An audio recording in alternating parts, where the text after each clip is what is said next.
Ребята, всем привет, это такая машинка, будем на ней менять сайлентблоки на рычаге, раз, сайлентблок 2 и шаровую опору. Поехали!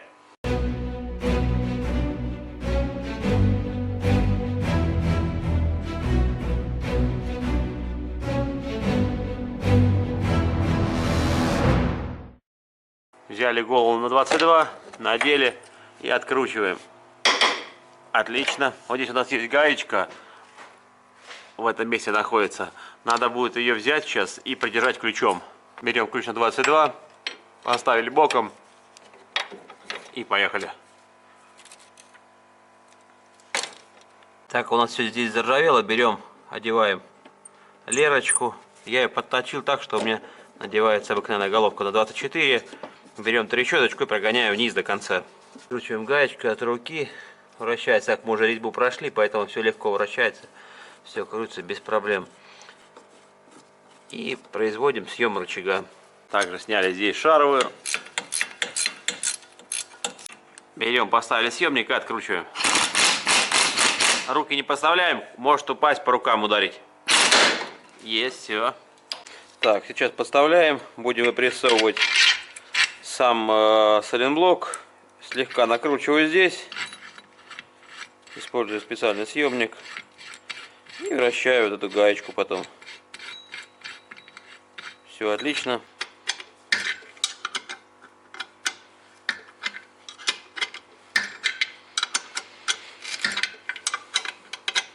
Все затянули. Теперь потихонечку надо будет подвигать. Так как у нас не совсем она до конца выходит. Поэтому надо будет вот так повращать. Теперь разбираем. И от руки уже производим съем. Вот один блок. И пробуем. Вращали. Все готово. Сайлентблок выпрессовали. А теперь сейчас что нам предстоит сделать? Берем новый, запрессовываем. Новый я буду запрессовывать отсюда. Не вот в эту сторону. Получается, отсюда буду запрессовывать. Для этого мне потребуется сам сайлентблок. Специальный конус.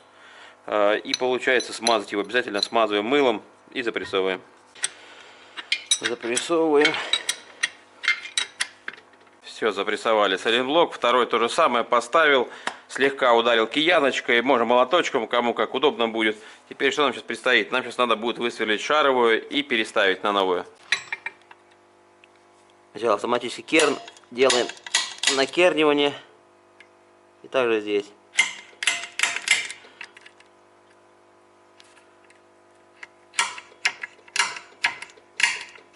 Отлично. Сверливаем. Смотрим, чтобы нормально было по глубине.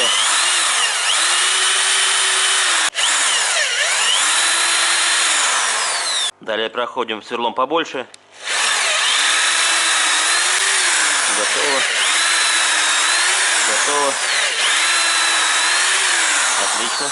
Взяли еще сверло побольше. И опять проходим. Сверло не затягиваем, чтобы если вдруг провернется, чтобы не обломилось. Только от руки. И все. Готово. Готово.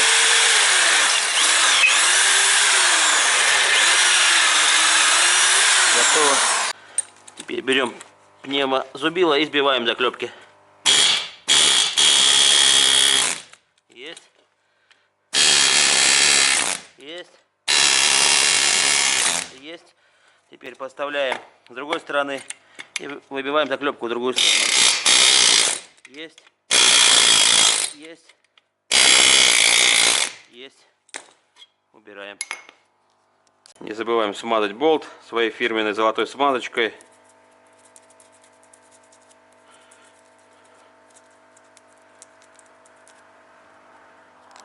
Также смазываем шток. Почему я открутил гайку? Я знал, что ничего не открутится, поэтому разбирал именно так. Старался нижнюю даже не держать, просто здесь разобрал, все почистил и ставим на место. Для начала завел здесь и завел вот здесь. Шаровые, к сожалению, не вскрываются, набить не получится, поэтому вот как-то так. Все готово, отлично. И теперь попадаем в болт. Попадает он элементарно. Повращали чуть-чуть, есть, готово. Также смажем. Здесь мыло можно силиконом. Силикона нету, есть мыло. Ничего страшного не будет. Кто скажет поржавеет, так оно уже ржавое. Помазал болты своей фирменной смазочкой. Раз, два. И поехали. Затягиваем. В принципе, дособирали. Всем до встречи, всем пока. И помните, не все блогеры одинаково полезны. А мы продолжаем дальше. Меняем тормозной шланжик. Здесь все у нас готово. Спасибо, что смотрите мое видео. Всем пока.